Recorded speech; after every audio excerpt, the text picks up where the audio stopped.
we go. Welcome to the Zoning Design Review Board meeting for Tuesday, February 12th. We'll call the meeting to order and roll call.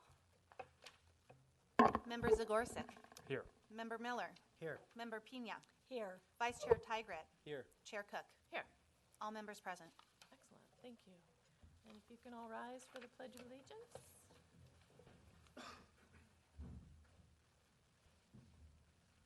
Allegiance to the flag of the United States of America and to the republic for which it stands, one nation, under God, indivisible, with liberty and justice for all.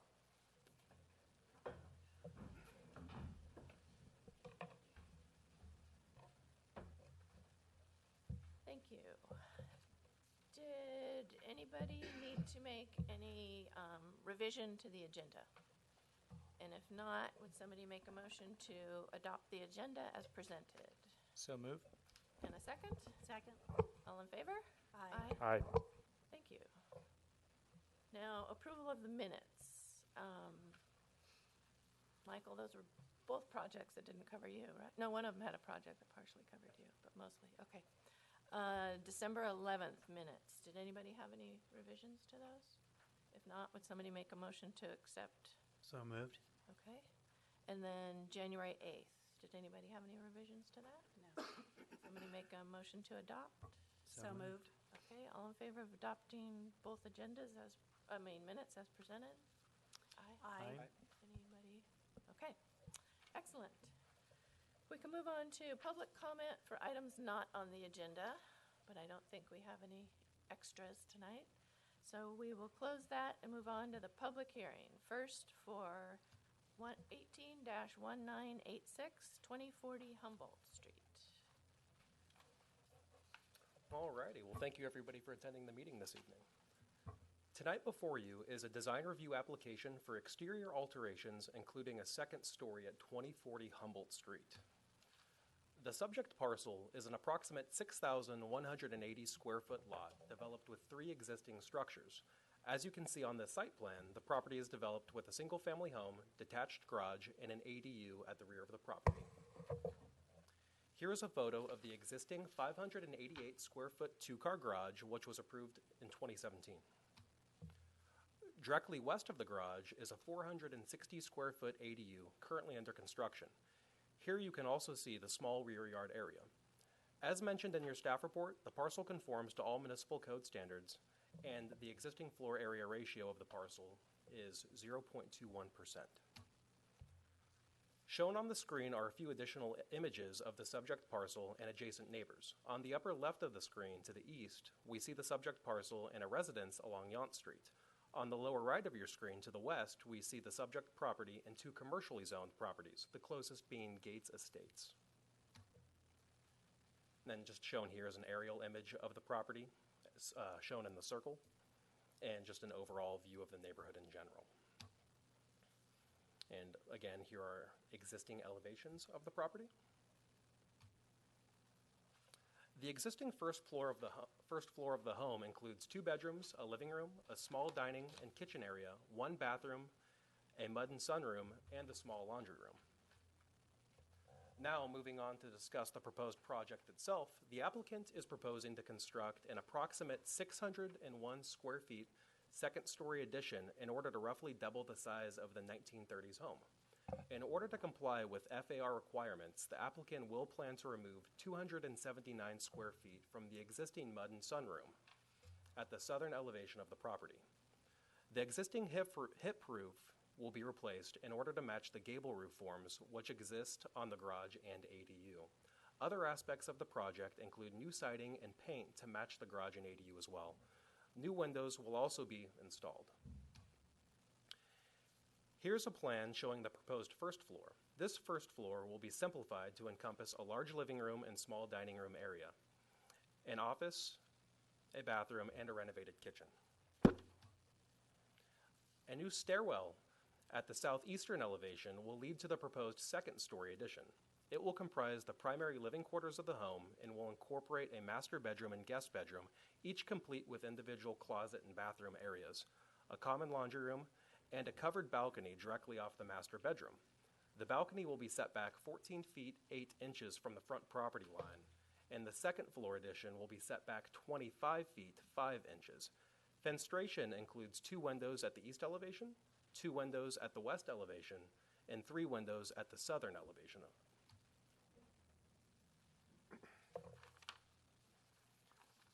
Considering this project, the addition of the second-story floor to the main dwelling is a major modification that really qualifies this project for design review consideration by the ZDRB, and that's what we're primarily going to be discussing this evening. Now, with that said, jumping right into it, we'll start talking about design. Regarding the design of the building, the applicant plans to maintain the existing structure and remove additions from the rear building to bring it back to its original design. Windows will be double hung and placed evenly around the home, and that element is really often seen in the whole Old Town district itself.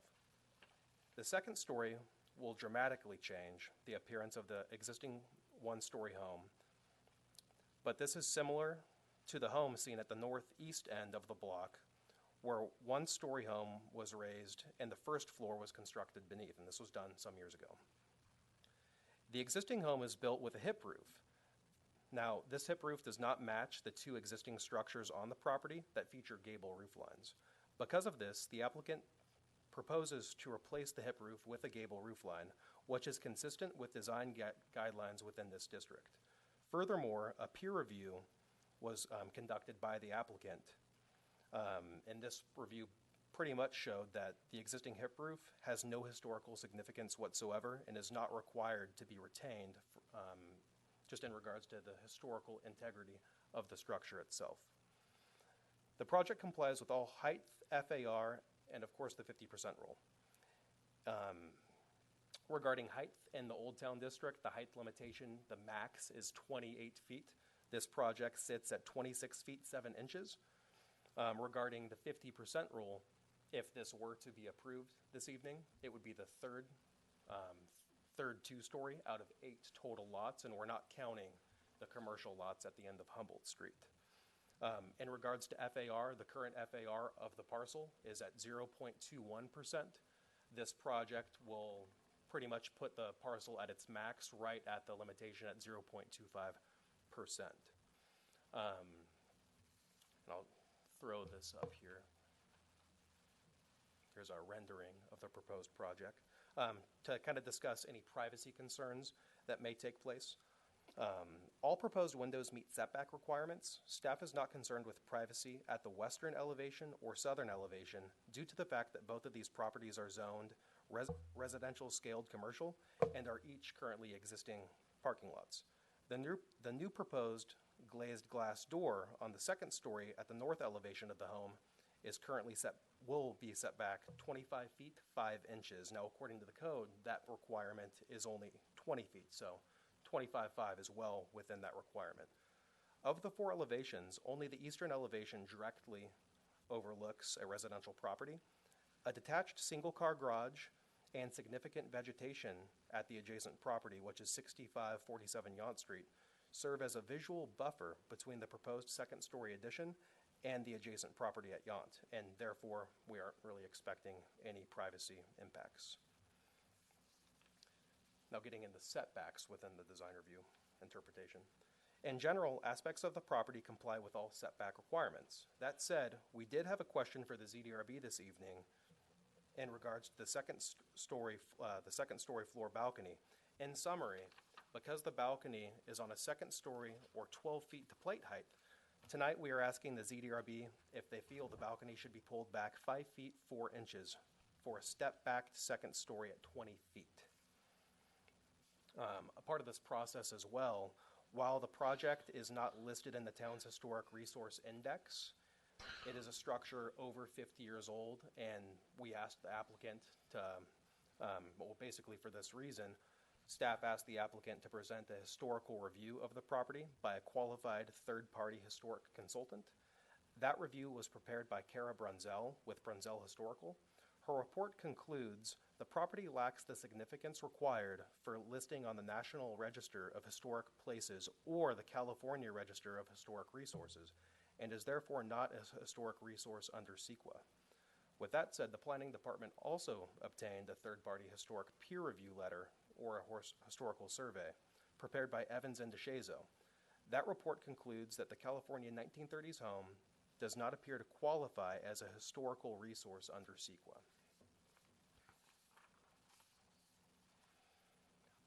On the basis of the findings and the proposed conditions of approval attached to your staff report, staff believes that the design review aspect of the project conforms to the zoning and design ordinance criteria within the Old Town Historic District.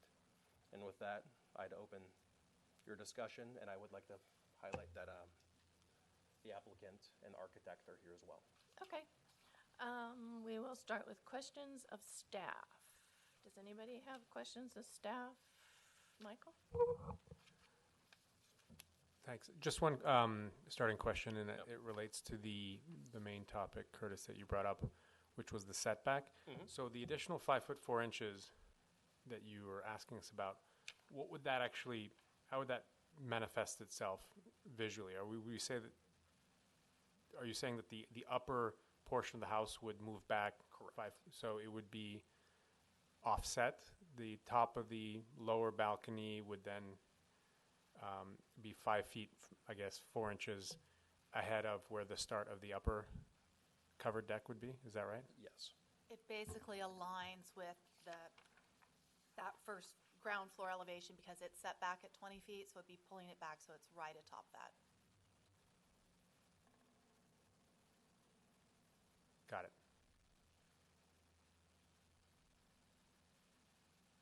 Okay, thank you. Stephen?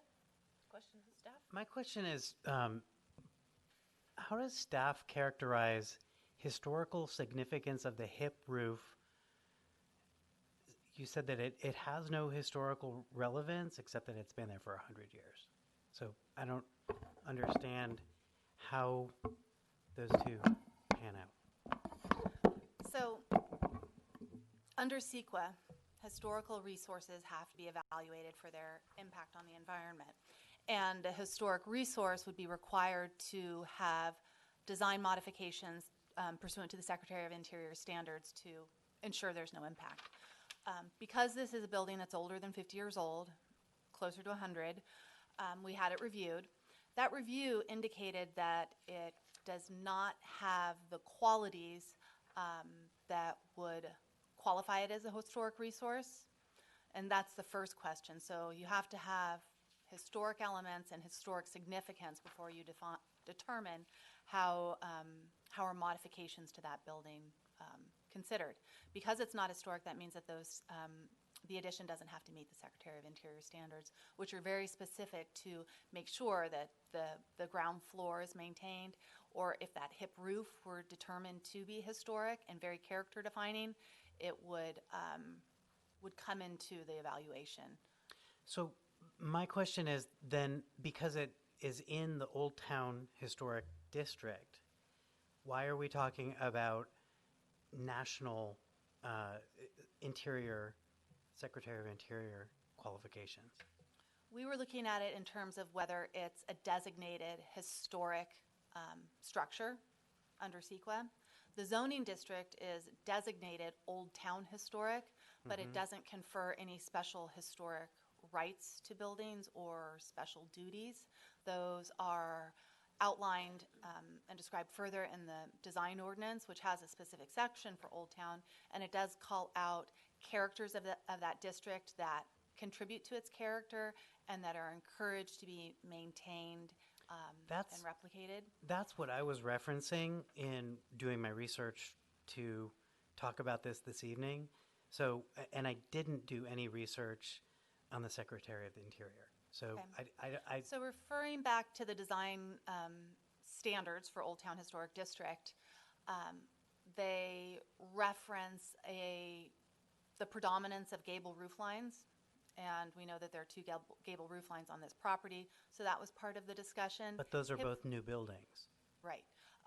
And that hip roof lines are less common in the district, although they certainly are found throughout. My house. Yes, Yeah. indeed. Yes, yours is true.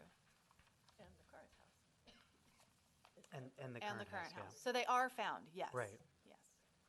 And perhaps because they're rare, that makes them even more special. I would argue. Okay, that's all I have for right now. Mikhail? No questions for staff. Okay. Lynn? I have a question about the 50% rule.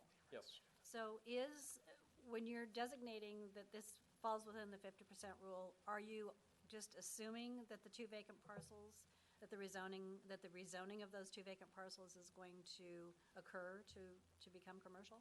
Yes, we're excluding those and assuming they will be rezoned because we received positive feedback from the TAG, the ZDRB, and the council. I think that will be part of the general plan.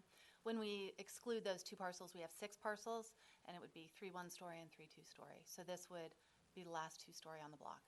Okay, because you said here 3 two-story and 2 one-story. And 1 vacant. And 1 So vacant. that one would be limited to a 1-story if it develops. Got it. And that's Okay. the parcel that sits between the 1-story and 2-story on the other side. Okay. They're using it as a family garden because families own both sides, Right. the same family. Thank you. Is that your only question? Okay. I have a couple. The square footage of the balcony on the second floor has not been counted as FAR in these calculations? No. Okay. In most other instances in town, staff has felt that a covered second-story balcony should be counted because it provides massing. No, it depends on the design. Where you use the traditional porch posts and it is an open design such as this, we would exclude it. Although I have to agree that this is a very heavy roof line, and so that might go into the consideration as to massing. So we can't. But typically where we just see a more traditional form, which we'd see with the railing and the posts, it would be excluded. I think the impact and the weight of the roof line and the overhang was not fully understood until the rendering was submitted this afternoon. So there's no argument to be made that we should count the square footage? We can just talk about the visual massing of the roof?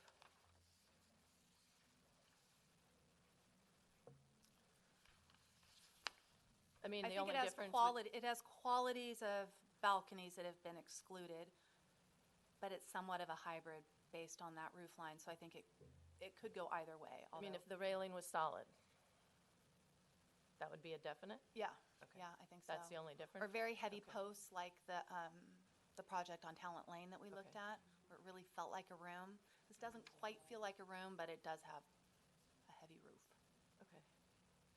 Okay. And parking, is it not, to me, the second garage doesn't look accessible, so doesn't it become a tandem parking situation at You're that house? referring to the detached garage? Well, there's a garage with 2 doors. One door, the driveway doesn't Oh, even I see go what there. you're saying. Yeah, no, that is a 2-car garage.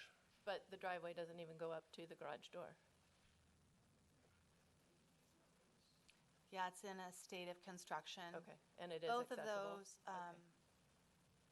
will function as Okay. garages. When that building was reconstructed, it had that sagging roof line. We ensured that the dimensions were such that it could house a vehicle Okay, and meet the standard. okay. There was another question. If I can find it. Maybe it will come up later. Okay. So, anybody else have any more questions of staff? Go ahead. I do have some follow-up questions. So the second-story patio deck area, I believe it's in here, just to confirm it, that conforms to the allowable size of what is considered a covered patio within this particular size dwelling. Is that correct? We don't set minimums or maximums for second-floor balconies such as Okay. this. The standards relate more to a front porch that is open and inviting and of sufficient area to really read as a porch. Because it's not really a balcony either. It's more of a deck. Like it's, balconies tend to be sort of just a space out front. And I'm assuming that the reason it's so big is a function of the actual maximum square footage allowable for the unit itself? Is the square footage in terms of the interior at the maximum FAR? Yes. So then I'm assuming that basically in order to essentially square off the residence, the rest was made into this space, Yes. which is really a deck, almost like an extension of the upper floor into the exterior with the roof line. So I assume that was the rationale for how it looks the way it does. I just wanted to confirm that that was the case. Okay, thank you. Okay, I found my question. They want to maintain the existing structure, but it's 100 years old, and you can see a lot of the wood is not in great shape around the base. What happens if when they open it up, it can't be saved? Or, I mean, they can't put a second story on a one-story house without. Right. So as A lot of part of the changes. building permit process, or the building process, they would determine during construction the soundness of the building that they are using and whether it can support what is above. If there's dry rot and decay and other elements that mean that those walls need to be removed and rebuilt, they would be rebuilt as part of this process. They have indicated that they're removing the siding and retaining it and reusing it, and using a different type of siding above to distinguish the addition from it. So they are items that can be dealt with during construction. It's just kind of unusual that it's built up that way, that it is. But that will always remain, even if they Oh. end up having to not Right, use any it's of the house, elevated. they're still going to have the elevated floor. If they were to rebuild it. And that's all a measure of whether it conforms to the height requirement or not. And it's a 28-foot maximum. They're at about 26 and a half feet here. So even though you see that very elevated, almost like a Yeah. basement, it still conforms to the town standard. You could have higher ceilings, though, if you Yeah, want yeah. down, you could have Yes, higher you could. ceilings. Okay. It definitely impacts the interior space. Yeah, the interior is 8 feet, right, of each floor. I would defer to the applicant on that. I'm not sure. Okay, that's the last of my questions. Does the applicant or the architect want to come up and make a statement? Please come on up and introduce yourself. Good evening, everyone. My name is Mary from James Jeffrey Architects in Napa, and I just wanted to thank everybody here for helping put together the project. Staff has been great. I just wanted to say thank you for your time in reviewing the project, and if you have any questions about the project, feel free to ask me. In regards to the first level, it is 8 feet. The second level is, I believe, 9 feet. Just to confirm. Okay, you can stay up here and we'll go through and see if anybody has any questions for you. Mikhail, any questions? No questions. Okay, Lynn, No questions. Stephen? Yes, my questions, in reviewing your window schedule, I was taken by the fact that you guys are shrinking all of the windows and that they feel very kind of out of proportion with, especially with a 9-foot ceiling. I think those windows were 4 feet tall, if I'm not mistaken, on the second floor. On the second floor, they are, so the windows on the second floor are in the master bedroom. Can you go to the floor plan if possible on the second level? It seems like the only place you've retained the historic nature of the original windows is on the front facade. Yes. And on all of the other facades, they've shrunk significantly. Was that a factor of the use inside, or? Correct, yeah. So the spaces inside didn't accommodate a larger sized window because a lot of the placements of the windows are either beside the bed or next to the fireplace or in the dining area. And to try to get the windows to align together, we needed to have them to be a consistent size. The front, I could consider looking at the different size windows and seeing if we can enlarge it as well. Can we look at the first floor plan, please?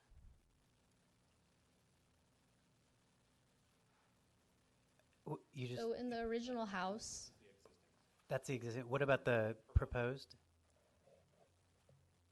There. No, that's existing. That's Go existing with advance the it one demo. more. oh, there we go. Okay.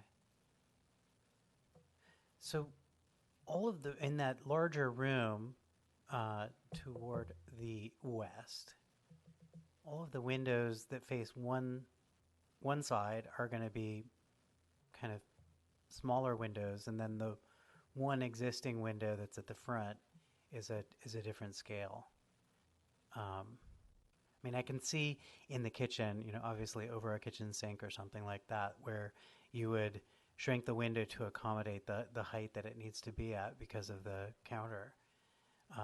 And the same goes with the bathroom. But then in this office and then the other room, Those could be enlarged, definitely.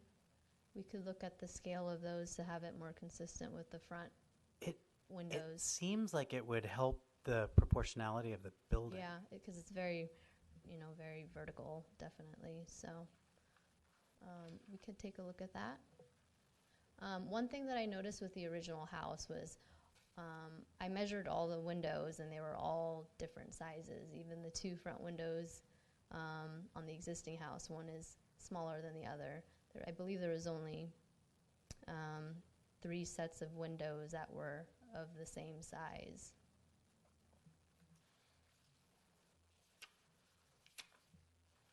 Do you have any other questions? Not immediately. I'm going to try to look up something. Okay. Go ahead. I have a question. Curtis, if you can go to the one of the renderings, if you have there. So I'll ask the question without pretending I'm an architect, but for the gabled roof overhangs, I don't suspect that there is a standard overhang for gabled roofs.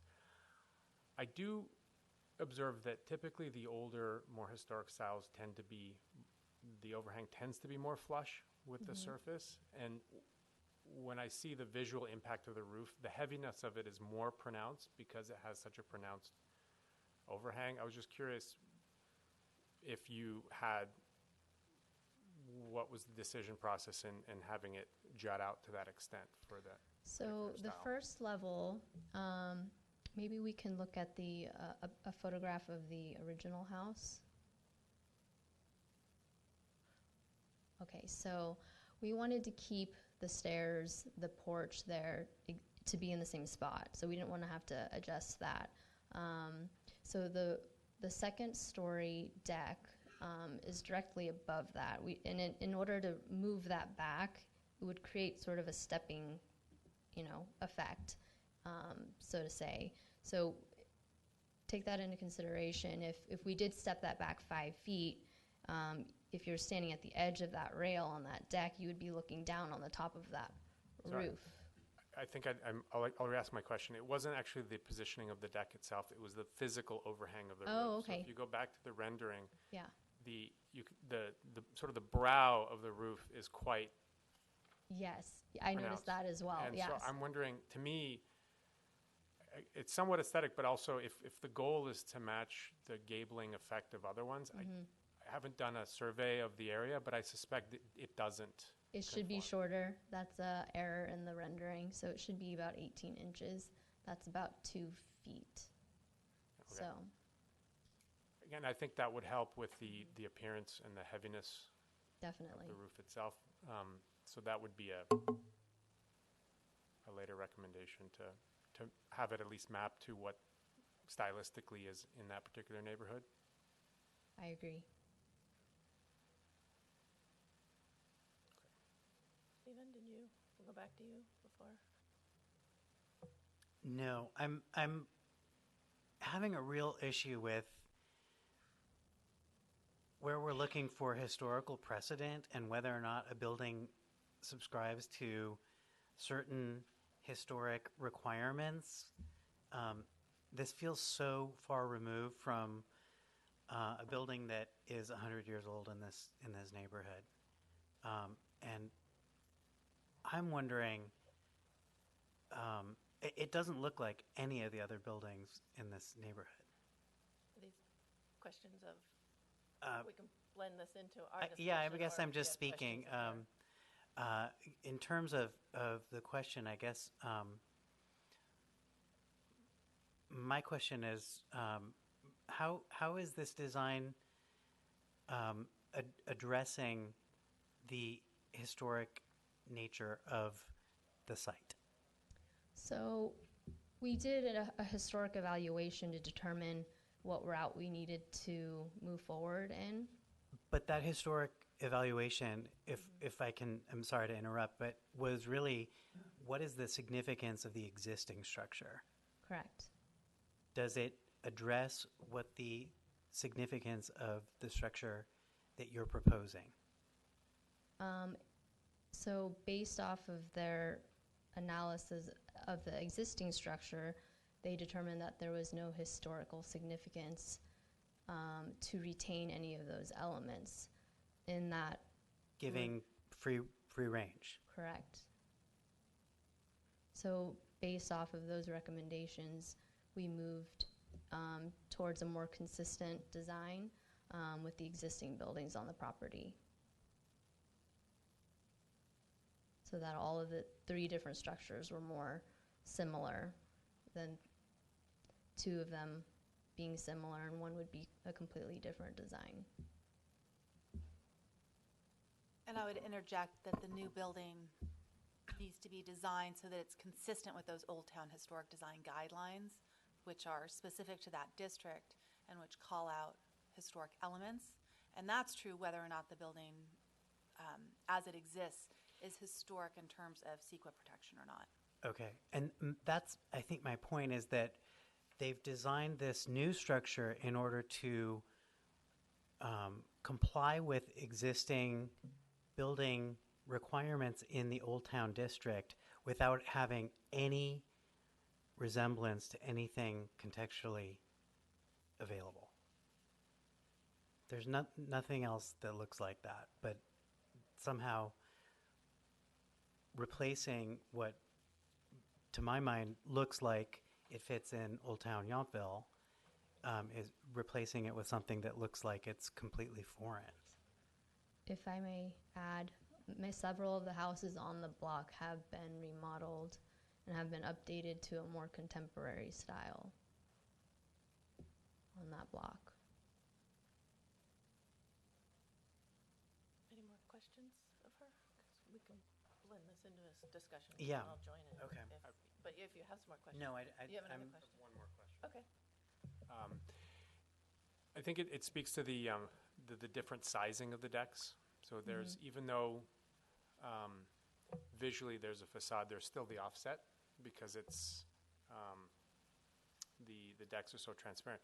Did you explore a design that actually had more of a flush front face as opposed to having that offset, which is still kind of there, whether or not the frontage is aligned or not visually, it is so open and as such, subjectively doesn't qualify for sort of a covered porch. I was just curious about that decision. We could look into that and see if there's something we could adjust that would require us to minimize the first story level in order to make up that space on the second level. There is a basement that's all concrete underneath. So we would figure, I'd have to look at the design of that, but that's something that we could look at and consider. It was mainly a question because if the size of that front porch area was really a function of how much interior square footage you could have, I mean, unless the owners said, look, we want a really big front porch area, we'll call it an upper porch, for lack of a better term, outside what I think is the bedroom. If that was something that was really desired, that's one thing. If it's a question of minimizing the footprint of the house, then the question is, why not make both front, upper, and lower porches the same and then take the space out of the back and, put a balcony there. So it was really just more a question because, visually, I think speaking to Stephen's point about whether it matches or not, again, without having done an exhaustive survey, that sort of step back look isn't something that you would tend to see. And if it was a compromise, I'm wondering if there's potentially other ways to compromise as a Yeah. thought. I think that would look better. It's a matter of how we can use, kind of figure out the spaces on the first level. But I can play around with a couple of different designs on that. And again, it was more a question at this point, but I wanted to surface that as one of the exterior components. Okay, does anybody have any more specific questions? Okay, then you can have a seat, Thank you. and we will start discussing the project as presented. Anybody want to start? Okay. Sure. So I'm okay with the, I guess, the historic significance of it. I think it making the building more consistent with the other buildings on property work, as long as they're adhering to the Old Town historic guidelines, which they will. I think that is kind of our standard for what is Old Town historic Yountville. So if it fits within those parameters and it's matching the other buildings on the property, I think it meets what we should be looking for. I agree with your point on the windows. I think proportionately on those renderings, again, I don't know if it's an issue on the actual rendering, but it just looks disproportionate a little bit. Also on the balcony upstairs, I don't know if it just has to do with what the second floor is, but it would be great to see some sort of window on the front. It just looks very cold on the top floor. Something to just let some natural light in there would be great. And yes, I'm also open to some alternative solution with the different spacings of the two balconies, top and bottom to match or repositions. But again, I'd leave that up to the applicant if they wanted to come back with a different solution to that. I'm not 100% against the current solution to it, but it's something that I would be open to alternatives as well. Okay. You want to go next? I agree with Mikhail. I too was thinking about the windows being on the front of the upper story, that it would sort of soften the look up there. And the roof and the design of the roof does over the deck, the upper deck, does seem a little heavy to me. But other than that, I agree that everything seems to fall within the guidelines. And so that's my input. Okay. Stephen, do you want to recap your overall thoughts? Yeah, I think there's a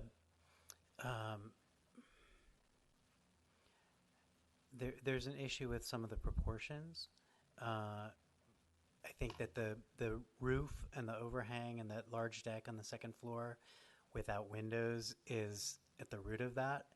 I also think that the scale of the windows in proportion to the existing windows of the existing building, not that really matters, but except that they've kept them on the front, is an issue.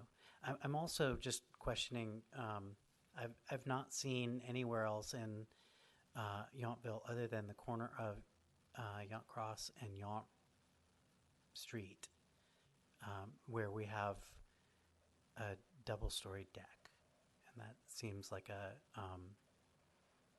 a new entry. Okay. Michael?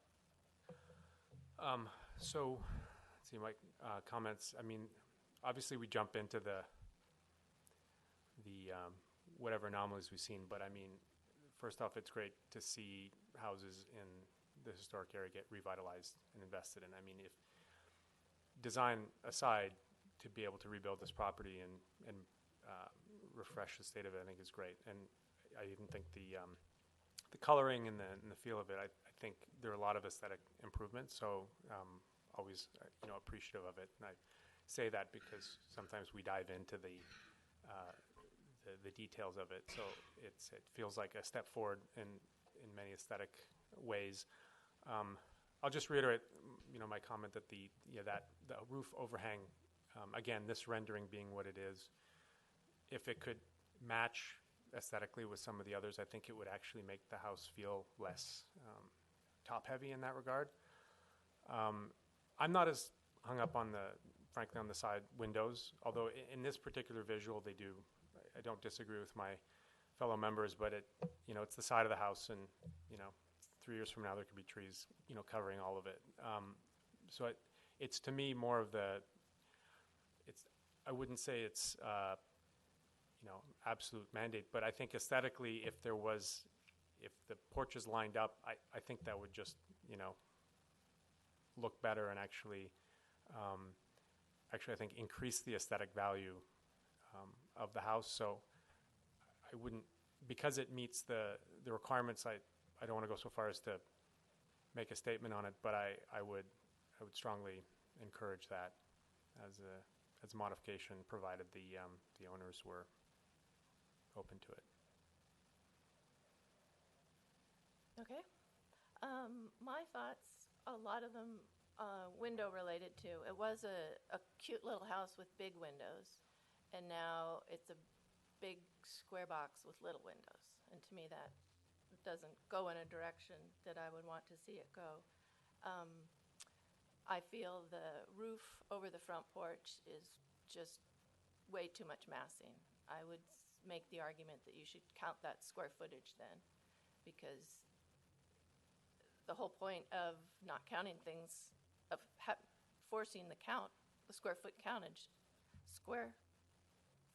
counting of those spaces, is to avoid massing. And that's exactly, to me, a picture of massing. So I would not support that. The placement of the house is causing some of the problems. A lot of Yountville's characters is derived from a lot of variety to the fronts of houses. If you look at the house that was referenced here tonight, the one down the street that got lifted, it was a little house that got lifted, but it has a variety of roof lines and a variety of front lines, and so much more interest and character in it. And that's much more typical of Yountville than a bottom floor and a top floor, the same, going up 2 stories. And that is exacerbated by the fact that there is not and won't be a house on either side of it close by. Each one is separated by a driveway and or a parking lot. So it makes the height of this one stick out like a sore thumb even more. So I'm not finding anything here that I can support. So somehow we need to recap all of our thoughts and talk about it some more. Anybody have any thoughts? Well, I think your last point, you do raise the question on the ambiguity of the upper open porch balcony area as a function of massing. Staff mentioned that there isn't a specific guideline around it, and so such is the question of how to define massing, given that there is the gabled roof is really where the mass is coming from. Because if you look at the height of the patio is probably it's hard to tell, another 8 feet. Maybe the interior is 9 feet.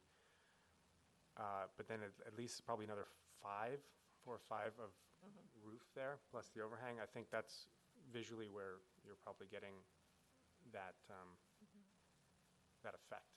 That you're in effect adding square footage to the presence of the house by putting it under an open Right. space. Usually if a balcony is installed on the roof of a second story, it isn't covered, and that avoids that massing. Or if you decide you want to cover it, then it has to be counted as square footage because you've created the massing of the roof line. So that's kind of my thought on that.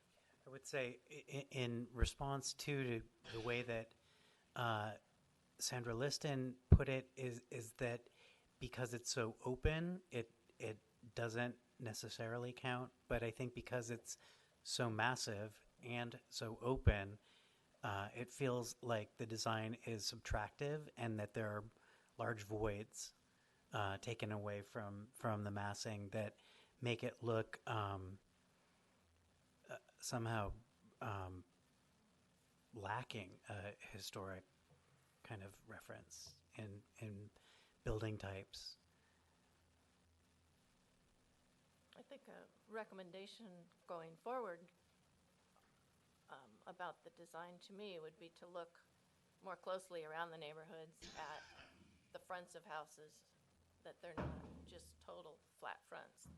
There's interest in varying roof lines and lots of variety to the fronts of houses that make them more characteristic of the neighborhood and of Yountville. That's what our codes are for. So somebody, I think Stephen and I are kind of on one page. You're kind of a little in between. You're the other way. I find it, again, without knowing the exact measurements, to your point about the massing of the upstairs and if it's covered, if it should be counted towards FAR, because I feel like it is similar to very recent projects that we've seen in front of the board that we've voted down because of the same point of contention we have right now. So I think it's something we need to be more clearly defined in the future, and I think it's something that I wouldn't feel comfortable making the judgment on without seeing, okay, this is the exact footage between the top of the roof line. Do we have all of that we can put up? I think we do. So what, from the top of the, yeah, so from where the balcony stops and the top of the roof line, how many feet is that? Probably 4. 4 feet? Yeah. Yeah. But if you took So the in whole total, cover it's- off the porch. Yeah. Like, to your point, that double balcony on Yountville Cross, I mean, I think they did a great job of kind of opening that up and making it feel non-intrusive or not contributing to the overall FAR.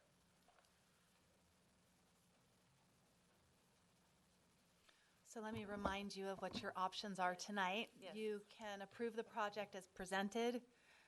You can deny it, but we don't recommend denial where there's still room for improvement. Or you may continue this to a future date and provide some real clear direction. Some of what I've heard is that the elevations are just too flat, it's too blocky, and it doesn't fit with the character of the neighborhood.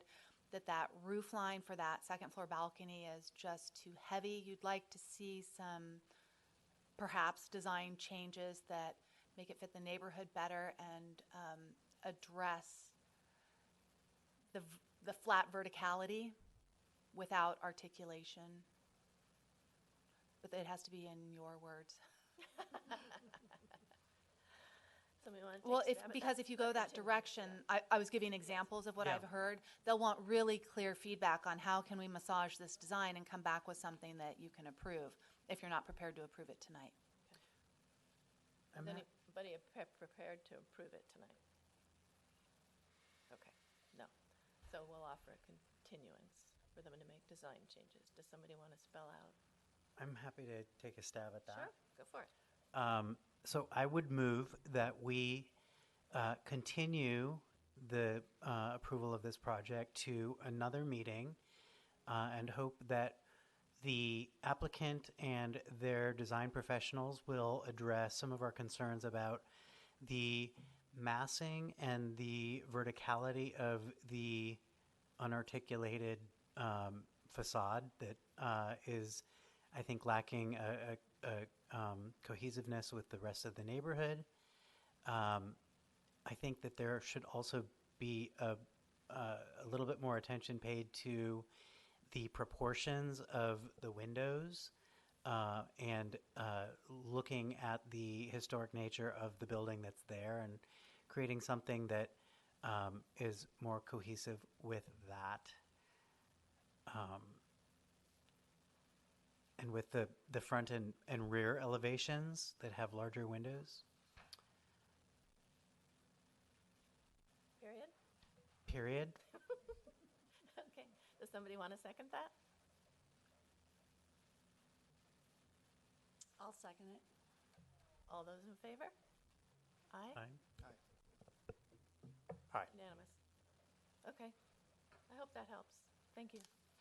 I did have one question, if I may ask. Can you stand up? Okay, so, Mr. Zagorsek? Yes.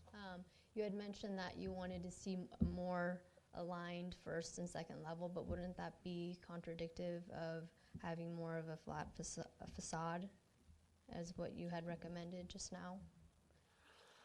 So I've been thinking about that, and the thing that in a way,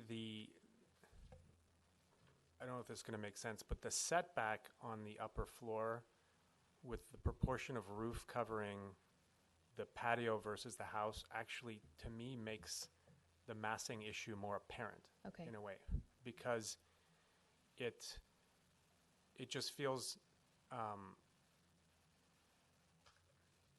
it feels like in an attempt to create a linear facade, it's created a strange imbalance in the front. And I would suspect that actually, and this is me, but having them line up and taking room off the back would actually create a better proportionality based on this design. Again, and you're the architect, but that's what I think is pulling people's eyes in different directions. Obviously, there are other, size of windows and embellishments and other things I think that would help break up the line, but that's my suspicion, is that in an ironic way, the lining things up would somehow balance it out in a way that would not, I think, make it seem as overwhelming visually up front. But that's just me. I agree with that as well. Just with the motion just now, the recommendation was to have more of a interesting facade with different setbacks. So that statement for me was unclear with what the rest of the members had recommended. So I just wanted clarity. Well, I don't think it's our role to tell you how to design it necessarily, but I think we want you to take those things into consideration, and when you do, and you bring them back before us, hopefully we see something that doesn't strike us the way that we've clarified the way that it struck us tonight. Okay. And based on this feedback, staff can share some ideas with you if you want to Okay. Yeah. make a meeting with us. We can go over all of Sounds this. good. Thank you very much. Thank you. Thank you. Okay. We will move on to the next item, 19-2024, 2 Talent Lane. Yes. Michael. Well-rehearsed statement based on the proximity of my location. I'll need to recuse myself from this portion of the meeting. Thank you. Thank you.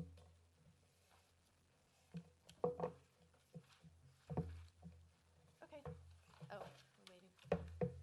Just wait one moment. Yes.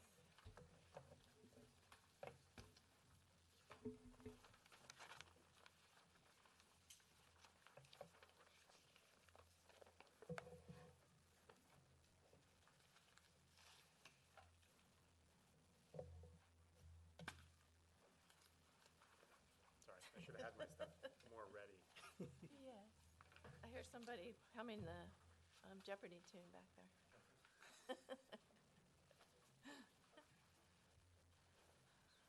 All right. Okay.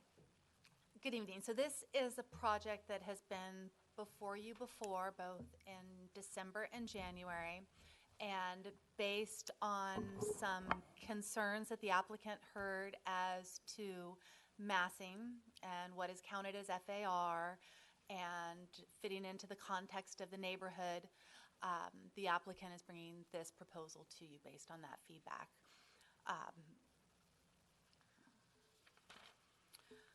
So one of the concerns that we heard from neighbors in the, let me back up for a second. So we know that this will be a newly designated parcel that would be separated in a 2-lot split from the parcel where you see the White House in the front, that front house that's on Talent Lane.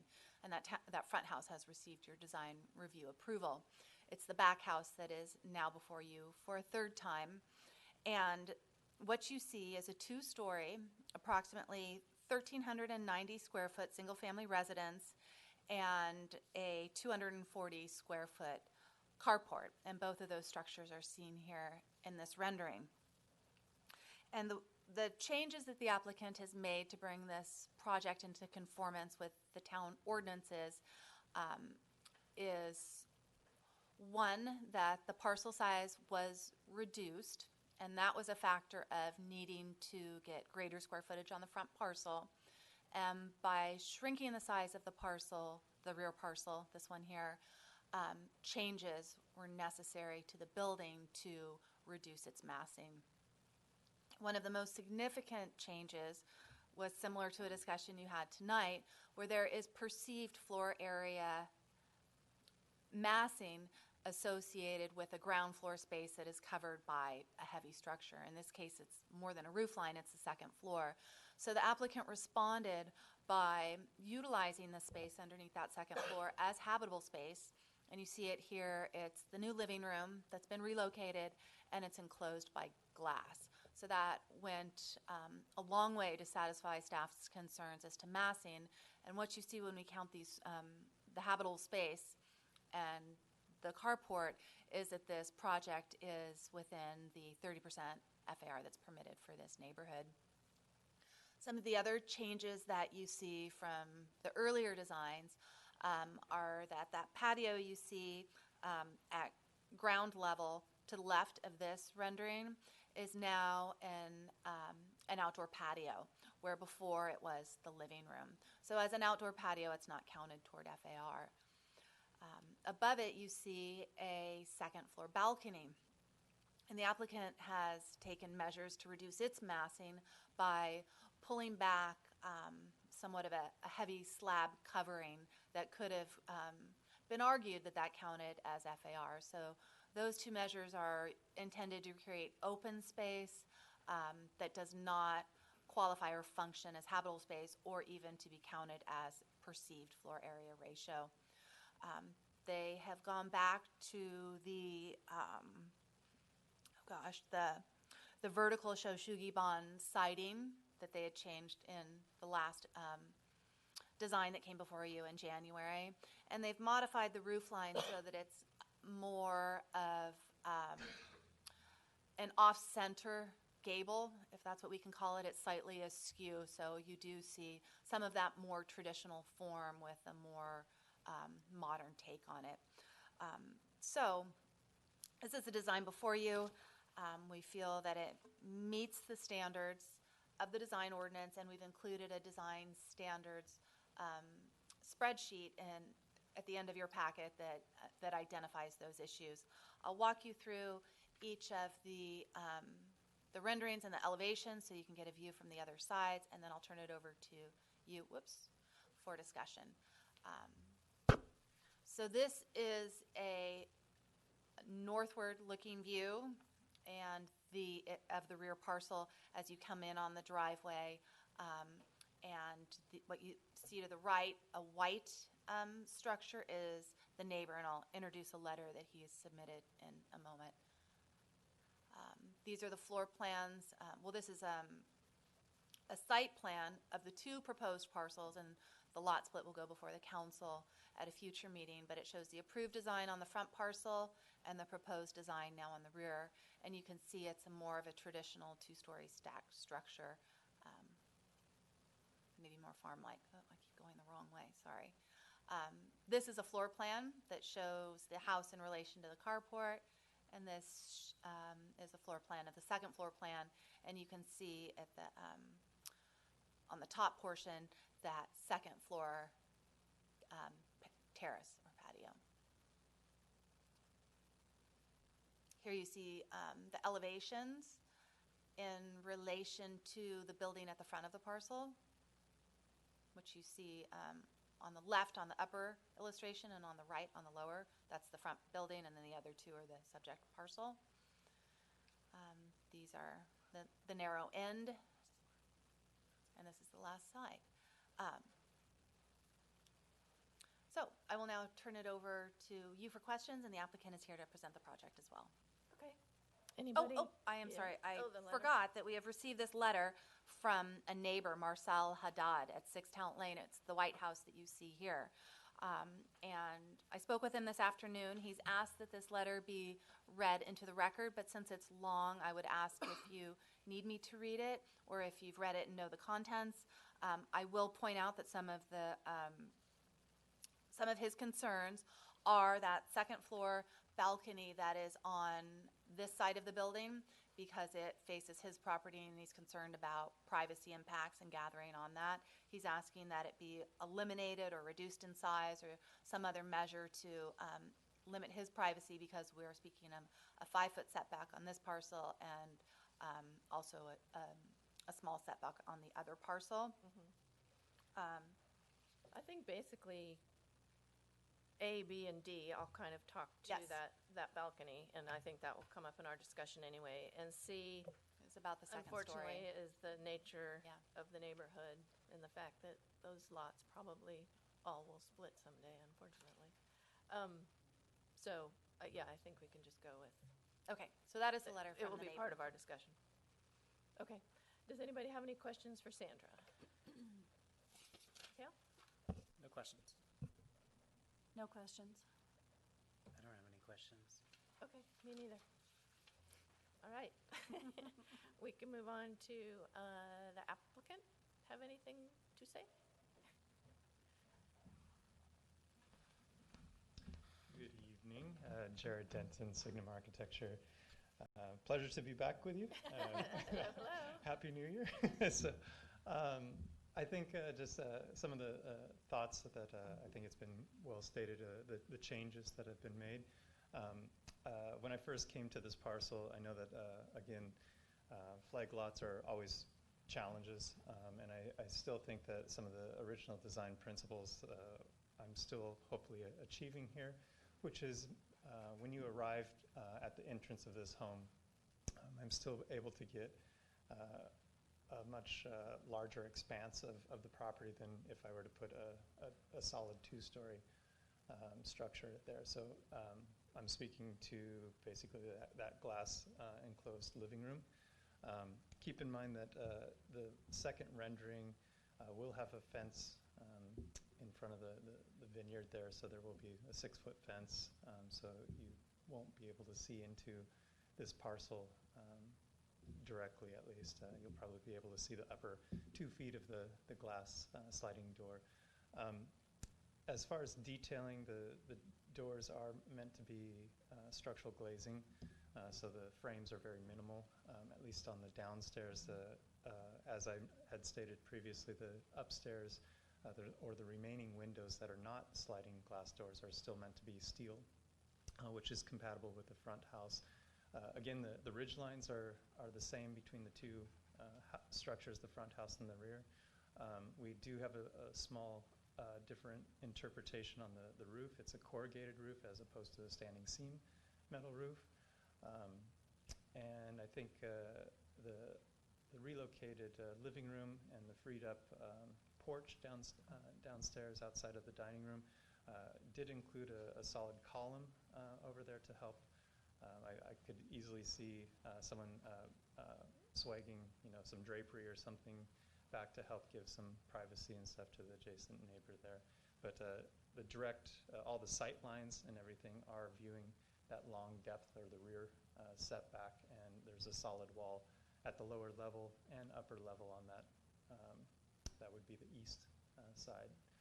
So overall, very pleased with the project, and I think I'm happy to hear that we were able to steer the siding back to the Shishuki bond, the charred wood and the vertical. I think that's a better look than the previous one, so I'm definitely in favor of that.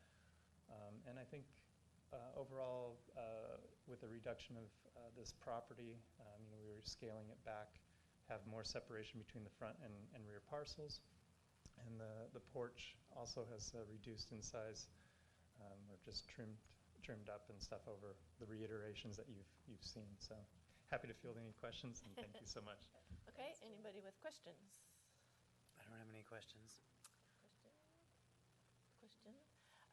Just instead of having you come back up later, has been expressed concerns from the neighbor, and then it came up in the discussion over, since it's now the side of the house, it's only 5 feet from the fence.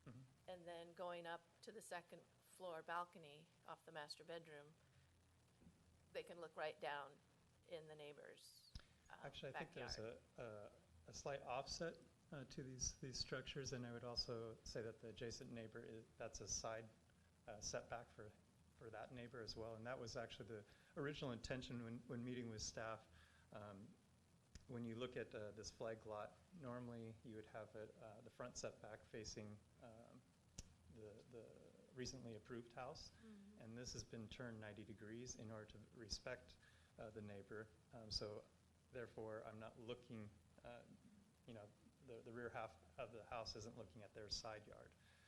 So I think that original move of switching what's considered the front and rear setback was a positive move. And then also the impact of the neighbor to the north, we have a far greater setback than the 20 feet. Yeah. So, But the balcony, a couple of us were out there today, and standing on that balcony, you can see right into that neighbor behind's backyard. So do you have any thoughts on what could be done no, from architecturally to mediate that? Can you put a screen up on that side or something that just... I think the original initial application had an extended roof that could have had an element that tied that together and gave some privacy. But in the previous two presentations and stuff, I didn't hear that as an issue, so I didn't have that as a concern or an item that I was aware of. So. Can you imagine having some sort of screen I there? can't. I think it would look lopsided, just to have an arbitrary element hanging out in space. I would say that if that was something that was of interest to the board, I would definitely like to bring back the flat overhang so that ties with the stair element. I think that's a possible option where you could have something successful, meaning that stair is probably in the neighborhood of 8 feet or something, and you could probably have a screen directly off of the master suite so that you wouldn't be able to look to the So east. you would want to bring out an 8-foot overhang? Similar to exactly the same as the original application. So it would cover the whole patio? No, it would cover half of the patio or a third of the patio, whatever the distance is to the face of that staircase. Okay, thanks. Did you want to come up, Mr. Miller? Yeah, so Ken Miller, my wife and I are the applicant for project. The only thing I would say, in addition to what Jared said just a minute ago, and this is meant to be totally constructive, I don't know if you all see this the same way that homeowners see this, but I agree with what Mikhail said a few minutes ago with the last applicant, that it seems that it's very subjective in what you approve for these outdoor kind of deck areas. The last applicant on Humboldt, for example, it was just kind of like, oh yeah, it's all good. Our initial deck on the first home actually had cutouts in the roof, and it was designed in such a way to create less massing. As a result of the feedback, we actually shrunk the parcel.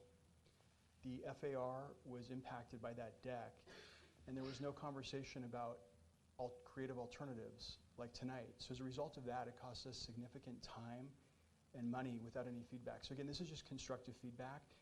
Maybe there's a way to educate homeowners in a different way so that we don't have to spend like significant time and money going through this process. It seems very subjective, to Mikhail's point earlier. So I agree with Jared that if we are complying with the existing code on this, I wouldn't be inclined to add screen or anything else. I mean, unless there's some other reason to do it, it just seems that the feedback is very subjective, and it's based on kind of a gut feeling at the time the applicant is trying to get something approved. So I want to provide that as, hopefully it's seen as constructive, and that's it. Thank you. Thank you. Anybody from the public want to come up and make any comments tonight?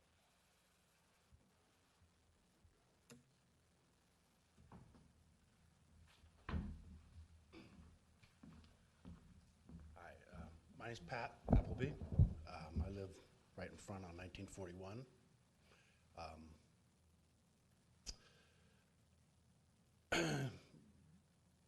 This is the smallest lot in the whole neighborhood.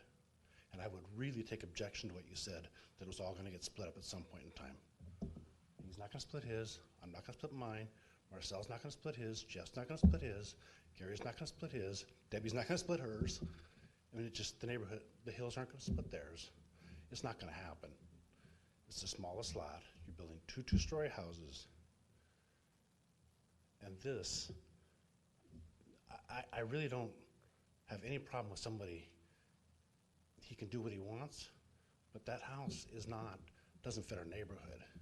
And I know Mr. Miller has said there are other things in the neighborhood like it. There's nothing. Our neighborhood is very similar from one end to the other. And I would challenge you to point out the house that was significantly different than my house, or Kirk's, or Jeff Ford's, or Gary Mann's, or whatever. They're all kind of the same. And this is significantly different. It's not a bad looking house. It just doesn't belong where it is. And if you look at that north view, if that deck came out the other side and looked out over Marcel's empty lot where the vineyard used to be, maybe that wouldn't be a problem so much. But that looks out over my yard, Marcel's yard, and Kirk's yard. And that's not so cool. So that's my opinion. Okay. Thank you. Thank you. Anybody else?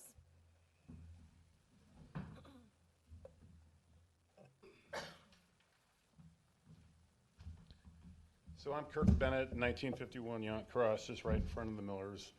Once again, I applaud the efforts and the money that he's put into this. The front home is beautiful. The back home is not to my taste, not for ultimately anything due to the decision. Just point of interest tonight, I heard everything with the other candidate talking about precedent and situationally different and removed from the neighborhood, not matching the neighborhood, heavy in massing, cohesiveness with the neighborhood. Obviously, this is completely different and outside of anything that looks anything. Maybe it might look like Bardesano, certainly a little more rough. So it's their taste. It's not my choice. I would just ask for a little bit of respect in this situation. I have a country property with a lot of space around me. I would not put a large, massive deck overlooking 3 homes that are going to be 5 feet off the offset, looking into 3 yards. That's all I'm asking for, that courtesy and respect. We're not getting that. I don't think our opinion matters, frankly, but I don't know that, obviously the Millers have put a ton of money into this, and he's very far down the road, but I would just ask for that respect, and that's all I'm asking for. And then further to that, can I put some trees in that are in line with standards of the neighborhood, and what are my rights in that regard? That's all I have to say. Thank you. Okay, thank you.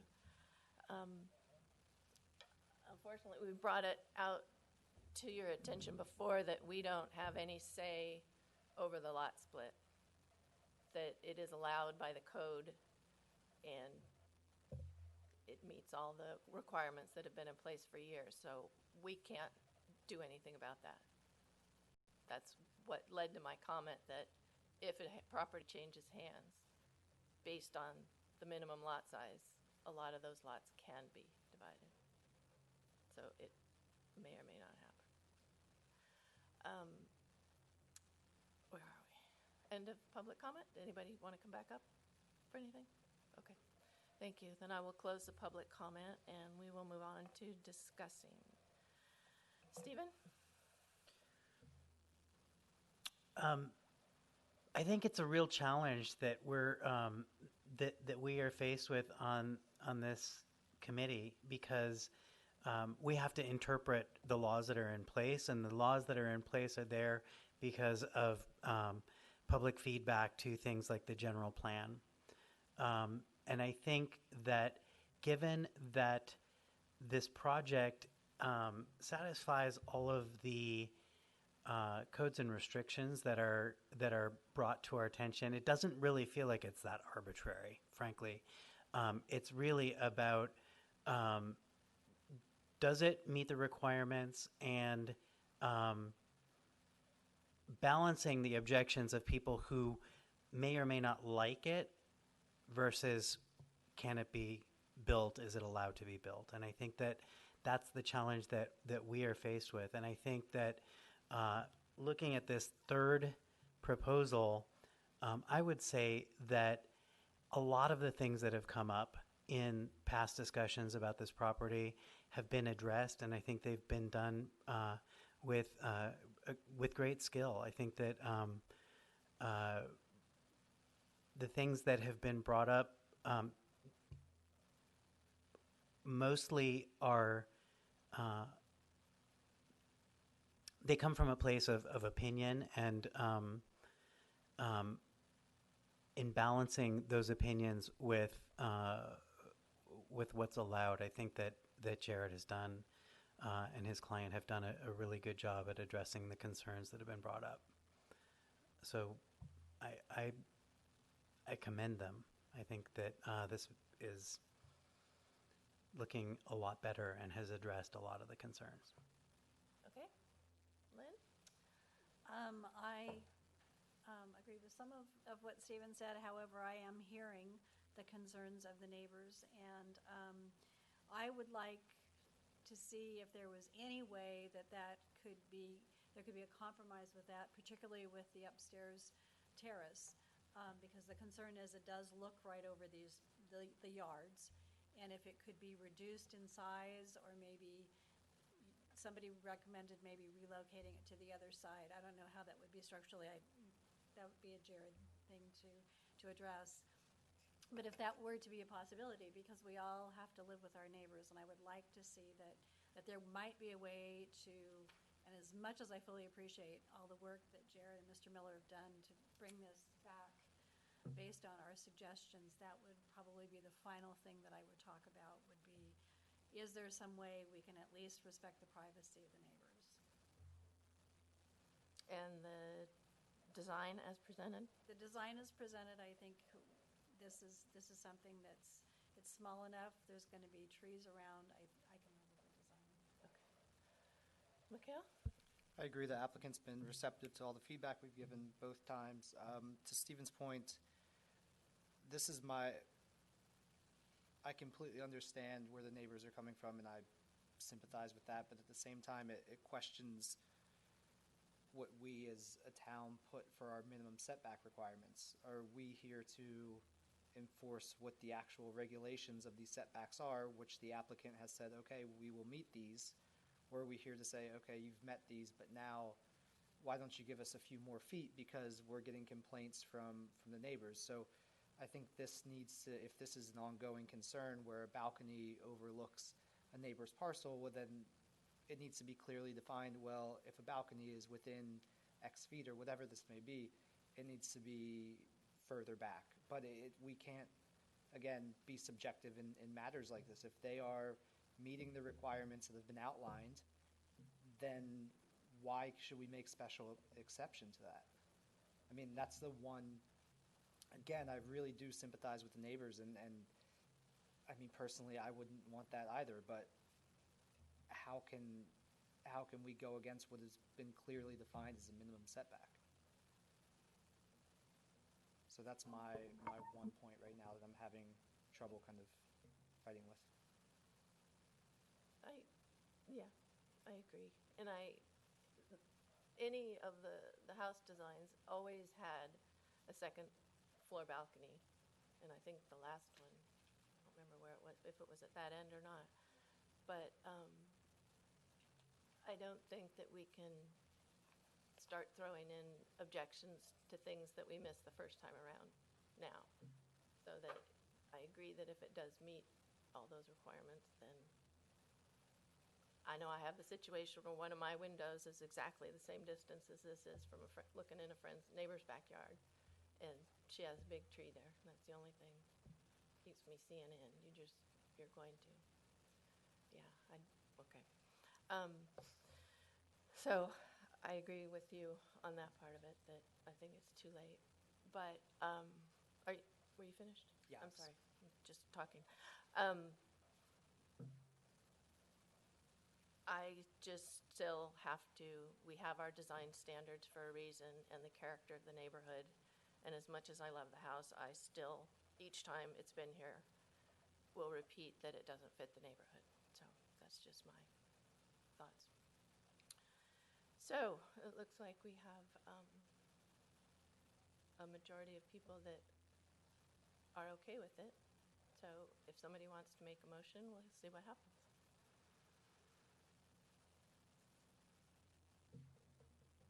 I would motion that we approve this design. I'll second. All in favor? Aye. Opposed? One. That would be me. Okay. So we're done. It goes on to town council for lot split, Yes, right? that is correct. Okay. Okay, thank you.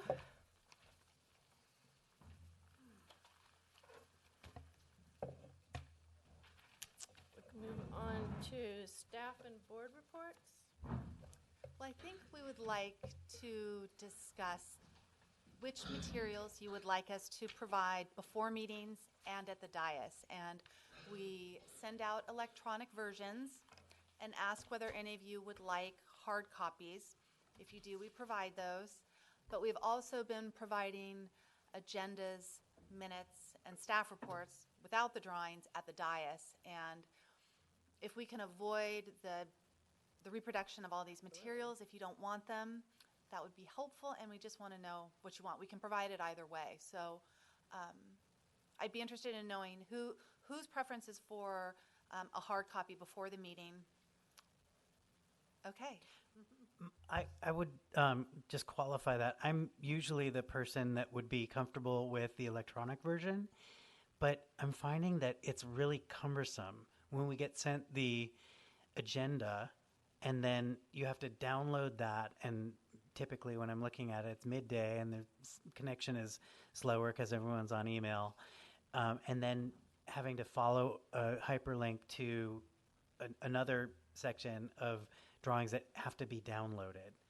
You can't just look at them, they have to be downloaded. Is there any alternative to being able to look at them in the cloud, or doing something where the digital aspect of it is a little bit more efficient? Not at this point, no, but that Okay. may change over time. Okay.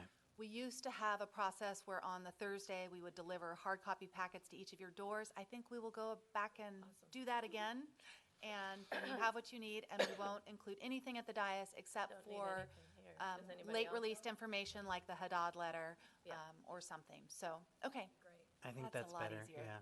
got it. Okay. Good. It's easy for us because I like making notes as I'm Yeah. reading through. And Agreed. And maybe just like one extra printed copy in case, for whatever somebody reason, forgets. we Yeah. forget it or rushing from a late yeah, meeting or that would something. be smart. So did I hear you say deliver to our doors? Yeah, It that's how we used to do it. We'll deliver them Wow. to I your have to come doors. down We're and upping the get them. service. That would be wonderful. Okay. Okay, with that, I will make a motion to adjourn. Did anything else? No. Adjourn the meeting. I'll second. All in favor? I Thank you. Wow, that didn't go as long as I expected.